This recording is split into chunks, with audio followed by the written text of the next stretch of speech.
الشيطان الرجيم بسم الله الرحمن الرحيم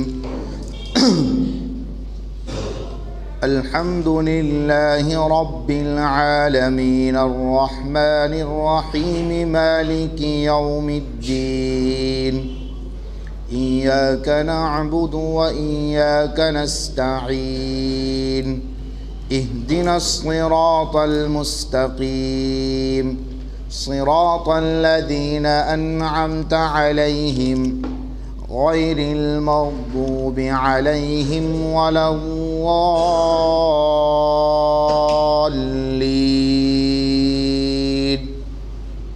صدق الله العظيم۔ اللہ تعالیٰ کے نام کے ساتھ، اللہ تعالیٰ کے نام کی برکت سے، اللہ تعالیٰ کی مدد کے ساتھ شروع کرتا ہوں جو بڑا مہربان نہایت رحم کرنے والا ہے۔ تمام تعریفیں اس اللہ کے لیے ہیں جو تمام جہانوں کا پالنہار ہے، جو بڑا مہربان نہایت رحم کرنے والا ہے، جو روز جزا یعنی قیامت کا دن کا مالک ہے۔ ہم تیری ہی عبادت کرتے ہیں اور تجھ سے ہی مدد چاہتے ہیں۔ بتلا دیجئے ہم کو سیدھا راستہ، ان لوگوں کا راستہ جن پر تو نے انعام فرمایا، نہ کہ ان لوگوں کا راستہ جن پر تیرا غضب نازل ہوا، قہر نازل ہوا، اور نہ ان لوگوں کا راستہ جو راستے سے گمراہ ہو گئے۔ اللہ تعالیٰ نے سچ فرمایا۔ پچھلی مجلس کے اندر، گزشتہ جو مجلس ہوئی تھی، اس میں قرآن کریم کے حقوق کے متعلق تفصیل بتلائی تھی، اور میں امید بھی کرتا ہوں کہ ہم لوگوں کا اس پر عمل بھی شروع ہو گیا ہوگا۔ اللہ تبارک و تعالیٰ استقامت کے ساتھ ہم تمام کو قرآن کریم کے حقوق ادا کرنے کی توفیق عطا فرمائے۔ چونکہ آج درس قرآن کے اعتبار سے ہماری پہلی مجلس ہے، اور قرآن کریم کی ابتدا سورہ فاتحہ سے ہوتی ہیں، اور کچھ ساتھیوں کا مشورہ بھی تھا کہ پچھلی صورتیں اور سورہ فاتحہ جس کو ہر نماز کی ہر رکعت کے اندر ہم پڑھتے ہیں، اس سے درس قرآن کا سلسلہ شروع کیا جائے۔ اسی نسبت سے آج سورہ فاتحہ کے متعلق چند اہم باتیں آپ کی خدمت میں پیش کروں گا۔ قرآن کریم کی یہ جو سورت ہے، اس کے ساتھ لکھا ہوا ہے سورۃ الفاتحہ مکیہ۔ قرآن کریم کی جو صورتیں لکھی ہوئی ہیں قرآن میں، سب کے ساتھ مکیہ یا مدنیہ لکھا ہوا ہوتا ہے۔ اس کو ہم سمجھے پہلے۔ مکیہ کا معنی مکہ میں نازل ہونے والی، اور مدنیہ کا معنی مدینہ میں نازل ہونے والی۔ مفسرین علیہم الرحمہ نے اس سلسلے میں بہت سی باتیں لکھی ہیں، لیکن جو مشہور قول ہے وہ یہ ہے کہ قرآن کریم کی وہ صورتیں جو نبی کریم صلی اللہ علیہ وسلم کے مدینہ المنورہ کی طرف ہجرت کرنے سے پہلے نازل ہوئی، یہاں تک کہ ہجرت کرتے ہوئے بھی جو نازل ہوئی، وہ تمام کی تمام صورتیں مکی کہلاتی ہیں۔ ہجرت سے پہلے جتنی بھی صورتیں نازل ہوئیں وہ تمام کی تمام مکی کہلاتی ہیں، اور رسول اکرم صلی اللہ علیہ وسلم کے ہجرت کرنے کے بعد، مدینہ المنورہ ہجرت کرنے کے بعد جو بھی صورتیں نازل ہوئیں وہ مدنی کہلاتی ہیں۔ اسی وجہ سے لکھا ہے کہ قرآن کریم کی 114 صورتوں میں 87 صورتیں مکی ہیں، اور 27 یعنی 27 جو صورتیں ہیں وہ مدنی ہیں۔ یہ جو صورت ہے سورۃ الفاتحہ، اس میں اکثر کا قول یہی ہے کہ یہ مکۃ المکرمہ میں نازل ہوئی۔ بعض لوگوں نے لکھا ہے کہ یہ 2 مرتبہ نازل ہوئی، مکہ میں بھی نازل ہوئی اور مدینۃ المنورہ میں نازل ہوئی، گویا کہ یہ سورت مکہ میں نازل ہوئی، اس اعتبار سے اس کو مکی بھی کہا جاتا ہے۔ ترتیب کے اعتبار سے قرآن کریم میں یہ سب سے پہلی سورت ہے۔ قرآن کریم میں 114 سورتیں ہیں، اس میں سب سے پہلے یہ پڑھی جاتی ہیں۔ حالانکہ نازل ہونے کے اعتبار سے یہ سورت پہلی نہیں ہے۔ ہم سب کو معلوم ہے کہ قرآن کریم کی سب سے پہلی جو آیتیں نازل ہوئیں وہ سورہ علق جو 30ویں پارے میں ہے، آخری پارے میں ہے، اس کی 5 آیتیں، اقرأ بسم ربک الذی خلق خلق الانسان من علق اقرأ وربک الاکرم الذی علم بالقلم۔ سب سے پہلے جو آیتیں نازل ہوئی تھی یہ 5 آیتیں نازل ہوئی۔ اس کے بعد ایک وقفے کے بعد سورہ مدثر کی کچھ آیات نازل ہوئی، یا ایھا المدثر جو 29ویں پارے میں ہے۔ یہ ترتیب کے اعتبار سے قرآن کریم کی 2 ترتیبیں ہیں، ایک ہے ترتیب نزولی یعنی نازل ہونے کے اعتبار سے، اور ایک ہے ترتیب وضعی یعنی جو قرآن کریم کا نسخہ جو ہمارے سامنے ہے، موجودہ جو ترتیب ہیں، یہ دونوں اللہ تعالیٰ کی طرف سے ہیں، لیکن نازل ہونے میں اور وضع کے اعتبار سے، رکھنے کے اعتبار سے فرق ہے۔ بہت سی صورتیں وہ ہیں جو بعد میں نازل ہوئی لیکن وہ آگے ہیں۔ قرآن کریم کی جو آخری آیت ہے وَاتَّقُوا يَوْمًا تُرْجَعُونَ فِيهِ إِلَى اللَّهِ، یہ 3رے پارے میں ہے۔ بہرحال نزول کے اعتبار سے یہ صورت بعد میں نازل ہوئی ہے۔ البتہ قرآن کریم کی کچھ صورتیں ایسی ہیں جو ایک ساتھ نازل ہوئی ہیں۔ اس میں سورہ فاتحہ سب سے پہلے نازل ہوئی تھی، یعنی قرآن کریم کی وہ صورتیں جو مکمل ایک ساتھ نازل ہوئی، اس میں سورۃ الفاتحہ سب سے پہلی صورت ہے جو مکمل ایک ساتھ نازل ہوئی۔ قرآن کریم جو ہے 2 مرتبہ نازل ہوا، ایک تو جو ہے لوح محفوظ سے بیت المعمور۔ لوح محفوظ کیا چیز ہے؟ لوح محفوظ وہ تختی ہے جس میں پوری کائنات کی تقدیر لکھی ہوئی ہے۔ آج کل تو اس کا سمجھنا بہت آسان ہے، ہمارے موبائل میں ایک زمانے میں میموری کارڈ ہوتا تھا، اب تو وہ بھی غائب ہو گیا۔ موبائل کے اندر موبائل جو آتا ہے وہ میموری کے بغیر آتا ہے، لیکن ایک زمانے کے اندر میموری کارڈ کا رواج چلتا تھا، اس میں کتنی GB ڈیٹا جو ہے اس میں ہوتا تھا۔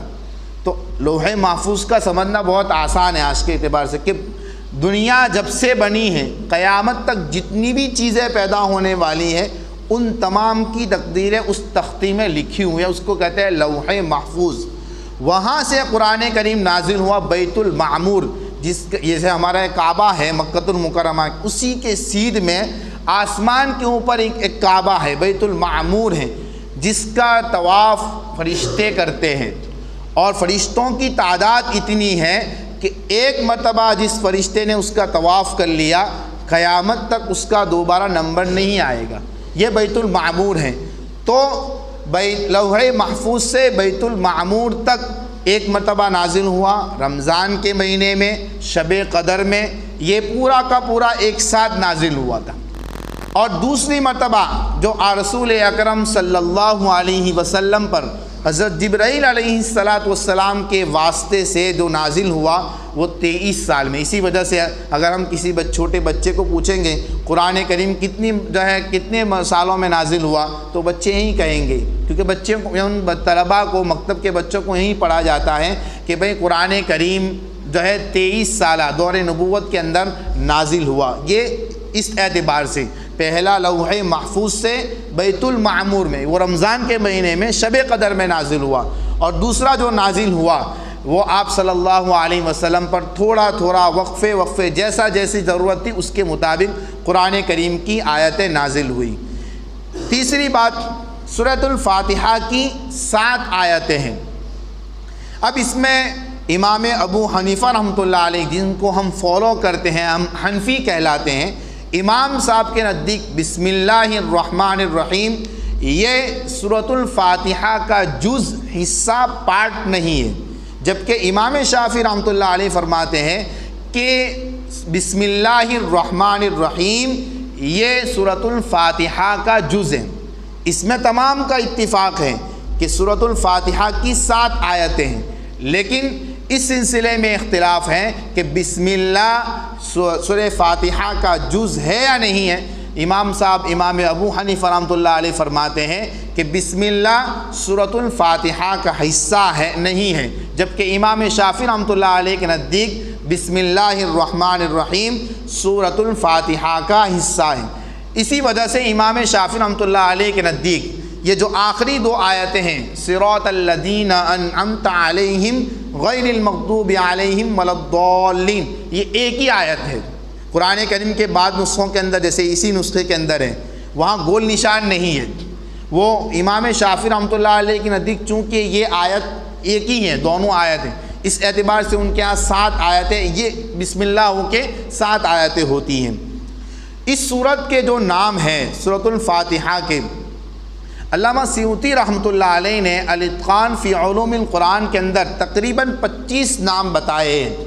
اس میں سب سے پہلا جو نام ہے وہ سورۃ الفاتحہ، چونکہ فاتحہ کا معنی اوپن کرنے والی، اوپننگ کرنے والی، اسٹارٹ کرنے والی، قرآن کریم کا آغاز اس سورت سے ہوتا ہے، اس وجہ سے اس کو سورۃ الفاتحہ کہا جاتا ہے۔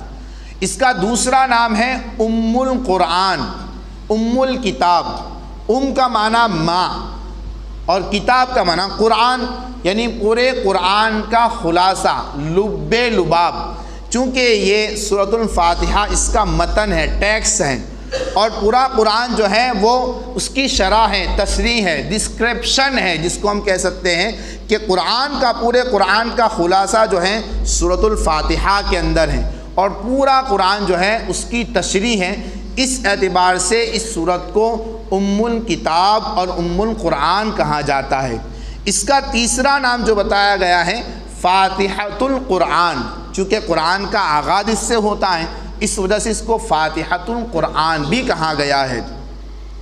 چوتھا نام جو ہے اس سورت کا السبع المثانی، یعنی وہ 7 آیتیں جو بار بار پڑھی جاتی ہیں۔ ہم سب کو معلوم ہے کہ فرض کی تیسری اور چوتھی رکعت کے علاوہ کوئی بھی نماز ہو، اس کی ہر رکعت کے اندر سورہ فاتحہ کا پڑھنا واجب ہے۔ اگر کوئی آدمی بھولے سے سورہ فاتحہ چھوڑ دے تو پھر اس پر سجدہ سہو واجب ہوتا ہے۔ تو السبع المثانی قرآن کریم میں بھی آیا ہے وَلَقَدْ آتَيْنَاكَ سَبْعًا مِّنَ الْمَثَانِ، کہ ہم نے آپ کو 7 آیتیں جو بار بار پڑھی جاتی ہیں، چونکہ یہ بار بار پڑھی جاتی ہیں اس وجہ سے اس کو السبع المثانی بھی کہا گیا ہے۔ اس سورت کو سورۃ المناجات اور سورۃ السوال بھی کہا گیا ہے، چونکہ جیسے ابھی آپ نے ترجمہ سنا، دھیان سے اگر سنا ہوگا تو اس سورت کے اندر اللہ تبارک و تعالیٰ نے ہم کو اپنی ذات سے مانگنے کا طریقہ بتایا ہے کہ ہم اللہ تبارک و تعالیٰ سے کیسے سوال کریں، چونکہ دعا کا بھی ادب یہی ہے کہ سب سے پہلے ہم کیا کرتے ہیں، اللہ تعالیٰ کی تعریف بیان کرتے ہیں، اس کے بعد نبی کریم صلی اللہ علیہ وسلم پر درود بھیجتے ہیں، اس کے بعد ہم جو ہے ہم دعا کا آغاز کرتے ہیں۔ تو چونکہ اس صورت کے اندر جو ہے ہم کو اللہ تبارک و تعالیٰ نے اپنی ذات سے مانگنے کا طریقہ بتایا ہے، اس وجہ سے اس صورت کو سورۃ السوال اور سورۃ المناجات بھی کہتے ہیں۔ اس صورت کا آغاز چونکہ الحمدو سے ہیں، اللہ تعالیٰ کی تعریف سے ہیں، اس وجہ سے اس کا ایک نام سورۃ الحمد بھی ہے۔ اس صورت کو سورۃ الصلاۃ بھی کہتے ہیں، جیسے میں نے بتایا کہ نماز کی ہر رکعت کے اندر جو بھی نماز ہو، فرض کی تیسری اور چوتھی رکعت کے علاوہ ہر رکعت کے اندر سورہ فاتحہ کا پڑھنا واجب ہے، اس وجہ سے اس کو سورۃ الصلاۃ بھی کہتے ہیں۔ بلکہ مسلم شریف کی روایت میں اللہ کے رسول صلی اللہ علیہ وسلم فرماتے ہیں، اللہ تبارک تعالیٰ فرماتے ہیں کہ قسمت الصلاۃ بینی و بین عبدی، سورہ فاتحہ کو میں نے اپنے اور میرے بندے کے درمیان تقسیم کر دیا ہے۔ اس کی 7 آیتیں ہیں، سورہ فاتحہ کی 3.5 آیتیں ایسی ہیں جس کا تعلق اللہ تعالیٰ کی ذات سے ہیں، اور آگے کی جو 3.5 آیتیں ایسی ہیں جس کا تعلق بندے سے ہے۔ حدیث میں آتا ہے جب بندہ الحمدللہ رب العالمین پڑھتا ہے تو اللہ تعالیٰ کی طرف سے جواب آتا ہے حمدنی عبدی کہ میرے بندے نے میری حمد بیان کی۔ اس کے بعد جب الرحمن الرحیم پڑھتا ہے تو اللہ تعالیٰ کی طرف سے آتا اثنا علی عبدی، میرے بندے نے میری ثنا بیان کی۔ اور جب مالکی یوم الدین بولتا ہے تو اللہ تعالیٰ کی طرف سے آتا مجدنی عبدی، اللہ تبارک تعالیٰ فرماتے ہیں میرے بندے نے میری بزرگی بیان کی۔ اور جب کہتا ہے ایاک نعبد و ایاک نستعین تو اللہ تعالیٰ کی طرف سے جواب آتا ہے ھذا بینی و بین عبدی ولعبدی ما سألک، یہ میرے اور میرے بندے کے درمیان ہے۔ چونکہ ایاک نعبد، اس میں ہم یہ کہتے ہیں کہ ہم اللہ کی جو ہے ہم اللہ ہی کی عبادت کرتے ہیں، و ایاک نستعین، اور ہم تجھ سے ہی مدد چاہتے ہیں۔ تو یہ اس کے بعد جو اہدنا الصراط المستقیم صراط الذین انعمت علیہم غیر المغضوب علیہم ولا الضالین، یہ 3.5 آیتیں بندے سے متعلق ہیں، اور پہلے کی جو 3.5 آیتیں ہیں وہ اللہ تعالیٰ کی ذات سے متعلق ہیں۔ اس وجہ سے اس کو سورۃ الصلاۃ بھی کہا جاتا ہے۔ اس سورت کا نام سورۃ الشفا بھی ہے، چونکہ اس کے پڑھنے سے آدمی کو شفا بھی ملتی ہے۔ بلکہ بخاری شریف کے اندر ایک واقعہ مشہور ہے، حضرت ابو سعید خدری رضی اللہ تعالیٰ عنہ روایت کرتے ہیں کہ ایک مرتبہ صحابہ کا ایک دستہ، ایک جماعت جو ہے ایک جگہ پر گئی۔ اب اصول اور ضابطے کے اعتبار سے اس وقت رولز تھا کہ جو باہر کا آدمی آئے تو اس قبیلے کو ان کی مہمان نوازی کرنا ضروری تھا، لیکن ان لوگوں نے اس صحابہ کے اس دستے کی اور جماعت کی مہمان نوازی نہیں کی۔ اتفاق سے جو قوم، جو قبیلہ وہاں آباد تھا، اس کے سردار کو ایک سانپ نے ڈس لیا۔ انہوں نے ادھر ادھر محنت کی لیکن کچھ کنٹرول میں آیا نہیں، تو وہ آئے صحابہ کی جماعت کے پاس کہ آپ میں سے کوئی ایسا آدمی ہے جو اس پر جھاڑ دے۔ حضرت ابو سعید خدری رضی اللہ تعالیٰ عنہ آئے آگے کہ ہاں میں جھاڑ دوں گا، لیکن میری شرط ہے۔ کیا فرمایا کہ کیا شرط ہے؟ کہا کہ 30 یا 40 بکریاں لوں گا، تم نے مجھے ہماری میزبانی نہیں کی، مہمان نوازی نہیں کی، اس لیے میں جھاڑ دوں گا صحیح، لیکن آپ کو جو ہے اس کے بدلے میں 30 یا 40 بکریاں دینی پڑے گی۔ وہ تیار ہو گئے، چونکہ اس کا قبیلے کا سردار تھا، لیڈر تھا، اس کو بچانا تھا۔ بہرحال حضرت ابو سعید خدری رضی اللہ تعالیٰ عنہ نے سورہ فاتحہ پڑھ کر دم کر دیا، جس کی وجہ سے وہ شفایاب ہو گیا، اور جو شرط تھی اس کے مطابق ان کو بکریاں بھی دے دی۔ اب مشورہ ہوا کہ ان بکریوں کا کیا کیا جائے، تو کہا کہ آپس میں تقسیم کر لیں۔ تو فرمایا نہیں، اس کو یہ مسئلہ ہم رسول اکرم صلی اللہ علیہ وسلم کے پاس لے جاتے ہیں اور وہاں پوچھیں گے، مسئلہ پوچھیں گے، اس کے بعد یہ ہمیں سیکھنے، ہمیں درس ملتا ہے۔ ہمارے یہاں کیا ہوتا ہے، اس طریقے سے کوئی مسئلہ پیچیدہ ہوتا ہے، پہلے استعمال کر لو، پھر مول صاحب کو پوچھ لیں گے کہ بھئی کیا ہوا، اگر حرام کہیں گے تو توبہ کر لیں گے، اور اگر جائز ہے تو پھر کھا تو لیا ہے۔ نہیں، اگر کوئی مشکوک چیز ہمارے پاس آتی ہے، کوئی مسئلہ پیچیدہ ہو جاتا ہے، تو ہمیں سب سے پہلے مفتی صاحب کے پاس یا مول صاحب کسی عالم کے پاس جا کر جو اس مسئلے کو جانتا ہو ان سے رہبری لے کر ہمیں آگے بڑھنا چاہیے، لیکن ہمارا مزاج اس سے بخلاف بن گیا ہے۔ بہرحال تو صحابہ کرام رضی اللہ تعالیٰ عنہ اجمعین آپ صلی اللہ علیہ وسلم کی خدمت میں آئے اور پورا واقعہ پیش کیا۔ حضرت ابو سعید خدری رضی اللہ تعالیٰ عنہ سے آپ صلی اللہ علیہ وسلم نے پوچھا کہ یہ کہاں سے سیکھا؟ ہاں آپ نے بتلایا تھا۔ فرمایا اس میں میرا حصہ ضرور رکھنا۔ گویا کہ اس حدیث سے ثابت ہوا کہ تعویذ کرنے والے، عملیات کرنے والے اگر صحیح طریقے سے کام کر رہے ہیں تو پھر اس پر ان کی اجرت لینا بھی درست ہے، لیکن فتاویٰ کے اندر 5 کڑی شرطیں رکھی ہے کہ وہ صحیح طریقے سے عامل بھی ہونا چاہیے۔ وہ کیا لکھ رہا ہے، کیا پڑھ رہا ہے، وہ شرکیہ عمل تو نہیں کر رہا ہے۔ یہ ایک بڑا مسئلہ ہے کہ عامل اور تعویذ کرنے والا کیا اپنے کام پر اجرت لے سکتا ہے یا نہیں لے سکتا ہے۔ اس سلسلے میں محدثین نے اس حدیث سے یہ بات بھی نکالی ہے کہ عامل جو ہے عمل کرنے والا، تعویذ کرنے والا اگر صحیح طریقے سے شریعت کی روشنی میں اگر وہ عملیات کرتا ہے تو وہ اجرت لے سکتا ہے۔ بہرحال تو اس کو سورۃ الشفا بھی کہا ہے۔ بعض لوگوں نے لکھا ہے سورۃ الفاتحہ سے دم کرنے کے مخصوص طریقے بتائے، جیسے حضرت شیخ رحمۃ اللہ علیہ نے فضائل قرآن کے اخیر کے اندر سورۃ الفاتحہ سے دم کرنے کا طریقہ بتایا ہے کہ اگر کوئی آدمی بیمار ہو اور وہ جو ہے اس کو شفا نہ ملتی ہو تو اس کے لیے ایک عمل بتایا ہے. وہ عمل یہ ہے کہ فجر کی سنت اور فرض کے درمیان 41 مرتبہ سورۃ الفاتحہ پڑھیں. لیکن پڑھنے کا طریقہ یہ ہے بسم اللہ الرحمن الرحیم الحمد للہ رب العالمین، یعنی جو ہے بسم اللہ کی جو میم ہے اس کو الحمد کے لام سے ملا کر پڑھے. بسم اللہ الرحمن الرحیم الحمد للہ رب العالمین 41 مرتبہ 40 دن یہ عمل کریں. یا تو اس بیمار پر پھونک دیں یا ایک کہ پانی میں پھونک کر اس کو پلا دیں، انشاءاللہ اس سے شفا مل جائے گی. تو بہرحال اس صورت سے چونکہ شفا بھی ملتی ہے اس وجہ سے اس کو سورۃ الشفا بھی کہا گیا ہے. ایک نام سورۃ الوافیہ بھی کہا گیا ہے، ایک نام سورۃ الکافیہ. یہ 10 نام ہیں، اس کے علاوہ اور بھی بہت سارے نام آئے ہیں. اس کے مختصر فضائل 3 بیان کر دیتا ہوں. ایک فضیلت تو اس کی یہ ہے، اللہ کے رسول صلی اللہ علیہ وسلم کے پاس ایک مرتبہ حضرت جبرائیل علیہ السلام حاضر خدمت تھے. ایک آواز آئی، آپ صلی اللہ علیہ وسلم نے آسمان کی طرف نگاہ اٹھائی اور فرمایا کہ آج آسمان کا وہ دروازہ کھلا ہے جو کبھی بھی نہیں کھلا ہے، اور آج جو ہے زمین پر وہ فرشتہ آ رہا ہے جو کبھی زمین پر نہیں آیا. اور پھر وہ فرشتہ آپ صلی اللہ علیہ وسلم کی خدمت میں حاضر ہو کر سلام عرض کرتا ہے اور آپ صلی اللہ علیہ وسلم سے عرض کرتا ہے کہ اللہ کے رسول میں آپ کو مبارکبادی دینے کے لیے آیا ہوں. فرمایا کس چیز کی؟ فرمایا کہ آپ کو 2 نور عطا کیے گئے ہیں جو آپ سے پہلے کسی نبی کو نہیں دیے گئے. وہ 2 نور کون سے ہیں؟ سورۃ الفاتحہ اور سورہ بقرہ کی آخری 2 آیتیں، آمن الرسول والے، آمن الرسول سے جو سورت ختم ہوتی ہیں وہ 2 آیتیں. یہ ایسے 2 نور ہیں جو کسی بھی نبی کو عطا نہیں کیے گئے. بہت بڑی فضیلت ہیں.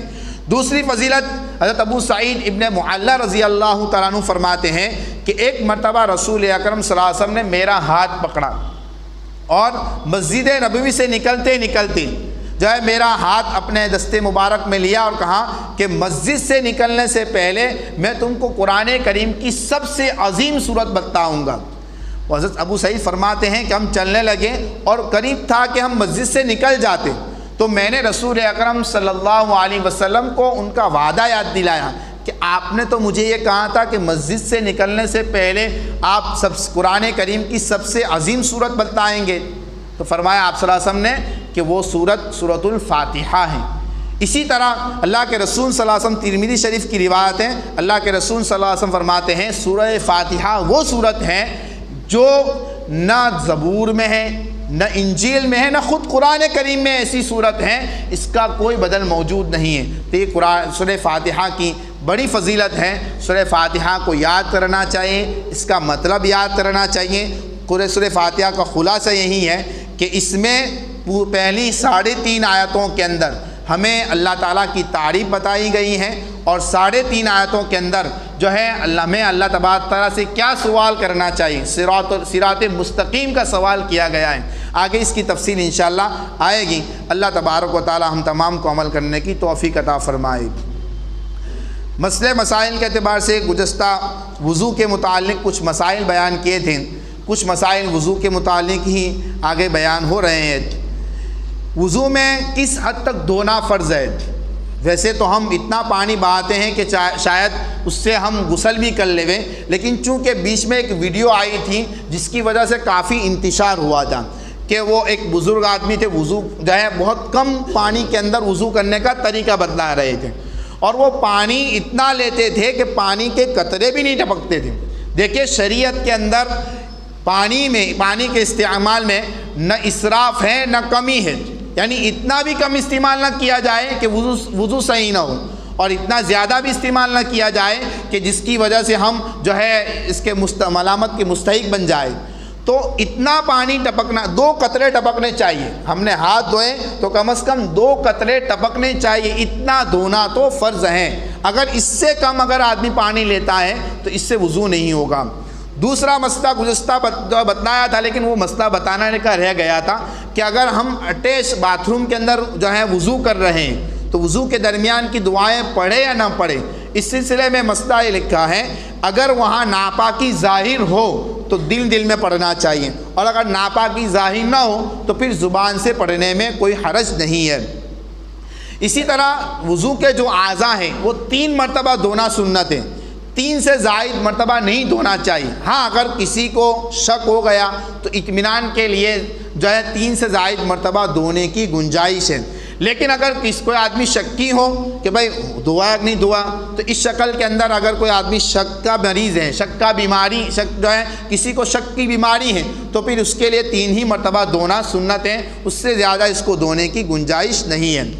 وضو کے اندر پے در پہ دھونا سنت ہے، یہ مستقل سنت ہے۔ پے در پہ دھونے کا مطلب یہ ہے کہ ایک عضو کے خشک ہونے سے پہلے دوسرا عضو دھو دینا چاہیے۔ کبھی ایسا ہوتا ہے کہ ہم لوگ وضو کر رہے ہوتے، کوئی ساتھی آ گیا اور بات کرنے لگ گئے، اب ہاتھ خشک ہو گیا، اس کے بعد ہم پاؤں دھوئیں گے تو یہ سنت کے خلاف ہوگا، وضو تو ہو جائے گا لیکن سنت کے خلاف ہوگا، چونکہ وضو کی ایک سنت یہ ہے پے در پہ دھونا، یعنی ایک عضو کے خشک ہونے سے پہلے دوسرا عضو دھونا۔ وضو کے درمیان بات چیت کرنا ناپسندیدہ ہے۔ ہاں ضرورت ہے، کوئی ایسی ضرورت پیش آ گئی تو بات کر لینی چاہیے، لیکن اس کو علماء نے، فقہا نے ناپسندیدہ لکھا ہے۔ مسواک ایک مستقل سنت ہے، اور اللہ کے رسول صلی اللہ علیہ وسلم کا فرمان ہے، من احیا بسنتی عند فساد امتی فلہ اجر 100 شہید۔ جو میری جو ہے سنتوں کے جو ہے میری امت کے فساد کے وقت میری سنتوں کو زندہ کرے گا، اس کو 100 شہیدوں کا ثواب ملے گا۔ آج فساد کا دور ہے تو ہمیں اس سنت کو زندہ کرنا چاہیے، مفت میں 100 شہیدوں کا ثواب ملتا ہے، تو مسواک ضرور رکھنا چاہیے، مسواک کا اہتمام کرنا چاہیے۔ ارادہ کرے کہ انشاءاللہ آج سے ہر وضو ہم مسواک کے ساتھ ہی کریں گے۔ مسواک کون سے جو ہے مسواک میں کون سی لکڑی استعمال کرنی چاہیے؟ تو پیلو کی لکڑی، اسی طرح زیتون کا ہے۔ طبی اعتبار سے بعض لوگوں نے لکھا ہے کہ نیم کا جو ہے لیمڑے کا مسواک یہ بہت زیادہ مفید ہے۔ وضو کے بعد پہنچنا چاہیے کہ نہیں چاہیے، رومال کا استعمال کرنا، آپ صلی اللہ علیہ وسلم سے دونوں باتیں ثابت ہیں۔ بعض مرتبہ آپ صلی اللہ علیہ وسلم نے وضو کے بعد پہنچا بھی ہے اور بعض مرتبہ ایسے بھی چھوڑا ہے، چونکہ وضو کے پانی سے آدمی کے گناہ معاف ہوتے ہیں، تو اس میں حکمت یہ لکھی ہے کہ جب تک بدن پہ رہے گا اس سے گناہ معاف ہوتے رہیں گے، تو ہمارے مفت میں گناہ دھلتے ہیں تو اس کو رہنے دو۔ اور بعض لوگوں نے لکھا ہے کہ بھئی یہ پانی جس سے گناہ صاف ہو رہے ہیں تو اس پانی کو بدن کے ساتھ کیسے لگائے، اس لیے اس کو ہٹا دینا چاہیے۔ مفتی سلمان صاحب دامت برکاتہم علیہ نے لکھا ہے کہ بھئی دونوں پر عمل کرتے ہو ہم یہ کریں کہ ہم ٹوال تو لیں لیکن مبالغہ نہ کریں، یعنی اتنا استعمال کہ بھائی وہ پورا نکل جائے، اس طرح نہ کریں، درمیان کا راستہ اختیار کر لینا چاہیے، چونکہ رسول اکرم صلی اللہ علیہ وسلم سے دونوں باتیں ثابت ہیں۔ وضو کے بعد آسمان کی طرف دیکھنا اور دعا پڑھنا، اس سلسلے میں حدیث میں یہ بات ثابت ہے کہ آسمان کی طرف دیکھا گیا ہے، لیکن انگلی سے اشارہ کرنا یہ حدیث سے ثابت نہیں ہے۔ البتہ فقہ حنفی کی ایک جو ہے بڑی کتاب ہے مراقی الفلاح، اس کے اندر یہ بات لکھی ہے کہ آسمان کی طرف انگلی سے اشارہ کرنا، چونکہ رسول اکرم صلی اللہ علیہ وسلم جب بھی شہادتین کے کلمات کہتے تھے تو آسمان کی طرف انگلی اٹھاتے تھے۔ اس اعتبار سے اگر کوئی آدمی انگلی اٹھاتا ہے تو اس کی گنجائش ہے، لیکن یہ حدیث سے ثابت نہیں ہے۔ آسمان کی طرف دیکھنا یہ ثابت ہے حدیث سے، لیکن انگلی اٹھانا یہ حدیث سے ثابت نہیں ہے۔ اگر کوئی عمل کرتا ہے تو اس کی بھی گنجائش ہے۔ آخری مسئلہ کہ وضو کا جو بچا ہوا پانی، آج کل تو اس کا مسئلہ رہا ہی نہیں، کیونکہ ہم وضو ہوس پہ کرتے ہیں یا نل پہ کرتے ہیں، چونکہ پہلے لوگ اپنے برتن میں وضو کرتے تھے۔ ہو سکتا ہے کچھ جو ہے استعمال اس طرح وضو کرتے ہوئے، اسی کو پیش نظر رکھتے ہوئے میں یہ مسئلہ بیان کر رہا ہوں کہ وضو کا جو بچا ہوا پانی ہے اس کو پینا مستحب ہے، کھڑے ہو کر پینا بھی مستحب ہے، اگر کھڑے ہو کر نہیں پی سکتے تو بیٹھ کر بھی، اس سے جو ہے وہ زیادہ سے زیادہ مستحب ہے، اس سے کھڑے ہو کر اہتمام سے اس کے لیے اہتمام کرنا یہ ضروری نہیں ہے۔ جیسے کہ زمزم کا پانی بھی کھڑے ہو کر پینا مستحب ہے، ضروری نہیں ہے۔ اگر کوئی آدمی بیٹھ کر بھی پیے گا، آج ہم یہ سمجھ رہے ہیں کوئی آدمی زمزم کا پانی بیٹھ کر پی لیتا ہے تو کیا کر لیا، مطلب گویا کہ کوئی اس نے فرض چھوڑ لیا، ایسا نہیں ہے، مستحب ہے۔ اللہ تبارک و تعالی ہم تمام کو عمل کرنے کی توفیق عطا فرمائے۔ سبحان اللہ بحمدہ۔